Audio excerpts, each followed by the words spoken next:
ইতালির সাথে যা ঘটলো সেইটারে ফুটবল ইতিহাসে কীভাবে বর্ণনা করবেন? এটার বর্ণনা আমি তো বলতে চাই এটা ইতালির দুঃখ। 4 বারের বিশ্ব চ্যাম্পিয়ন, এরকম তো মানে এটা হয়ই নাই এরকম কখনো যে টানা 3 বার তারা ওয়ার্ল্ড কাপই কোয়ালিফাই করতে পারলো না ভাই। এবং গত রাতে যেটা হইলো মানে এটা ম্যাজিকের থেকে কোনো কিছু কম না। মনে হয় ফুটবল যে বিধাতা যদি থাকেন তারা মানে মোটামুটি হাতে ধরে ইটালিকে বিশ্বকাপে যাইতে দিল না, বিশ্বকাপে যাইতে দিব না। গতকালকে প্রথম গোল দিল ইটালি কেন। ইটালির স্ট্রাইকার এমন স্ট্রাইকার টানা 6 ম্যাচে গোল করে যেতেছে, লাস্ট 6 ম্যাচ ধরে গোল করে যেতেছে, এমন স্ট্রাইকারও ইটালি কোনো সময় পায়নি। এই স্ট্রাইকার গোল দিল এবং আমরা বুঝলাম যে ইটালি সম্ভবত এইবার অন্য কিছু হইতে যেতেছে।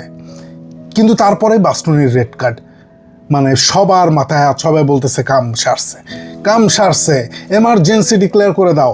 ইটালির বুক আবার ধরপড় করা শুরু করে দিল। তো এই 10 জন ম্যান নিয়ে ইতালির টিম বাস পার্ক করে ডোনারুমাকে নিয়ে যেই ফুটবলটা খেলছে সেটার তারিফ করতে হবে। তারা খেলা চালাই যেতেছিল, বসনিয়ারে কিছু করতে দিতেছিল। Bosnia was not easy team, আপনার মনে রাখতে হবে বসনিয়া ইজি টিম না, বসনিয়া টাফ টিম।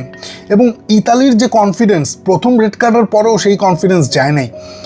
আরেকটা কাউন্টারে কিন সুযোগ পাইল ম্যাচটার 2-0 করার, সে বলটার উঠাই দিল 12-র উপর দিয়ে।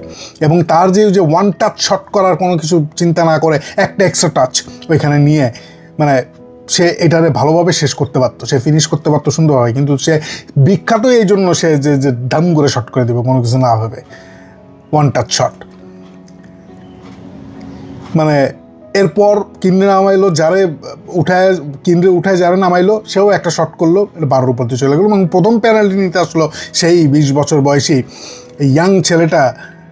প্রথম পেনাল্টিটা কত গুরুত্বপূর্ণ হয় এবং সেইটাই নিতে আসলো 20 বছর বয়সী। ইতালি বিশ্বকাপে যাবে কি যাবে না সেইটা নির্ধারিত হবে যেই পেনাল্টিতে, প্রথম পেনাল্টিটা নিতে আসতেছে। ডনারুমা আছে ওইখানে, তোমার ভয় কিসের?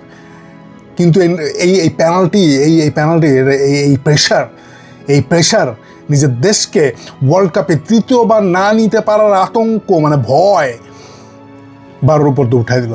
এবং পরে আরেকটা পেনাল্টি মিস করলো ইটালি। এই খেলা শেষ হয়ে যাইত যদি বাস্তনি যদি গতকালকে রেড কার্ড না হইতো, কিন যে সুযোগটা পাইছিল সেটা 2-0 হয়ে যেত ভাই। 10 জন ম্যান নিয়ে ইটালি 2-0 করে ওয়ার্ল্ড কাপে যেতে পারতো। ইভেন যেই ছেলেটা প্রথম পেনাল্টি দিতে আসছিল তার একটা হেডার, এখানে আপনারা দেখবেন একটা চমৎকার ক্রস হয়েছে, বিট করে 1-on-1 বিট করে একদম দেখেন গোলকিপার সেভ দিয়ে দিছে।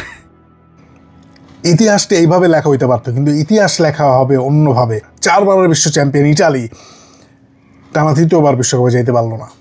এবং এত ভয়ঙ্কর সুযোগ থাকার পরেও, ডোনারুমার দুর্দান্ত চেষ্টা থাকার পরেও, সমগ্র টিমের ডিফেন্সিভ এফোর্ট থাকার পরেও, বসনিয়া ডিজেকো টানা 2007 থেকে মনে হয় সম্ভবত টানা প্রতি বছর গোল করে যেতেছে ওদের জন্য, এবং ফ্যান্টাস্টিক ক্রস এবং সেখানে তার গোল। ইতালিরই কালকে জয়ের মালা পর পেনাল্টি পর্যন্ত যাওয়ারই কথা ছিল না, এই ম্যাচ 2-0 গোলে জিতে যাওয়ার কথা।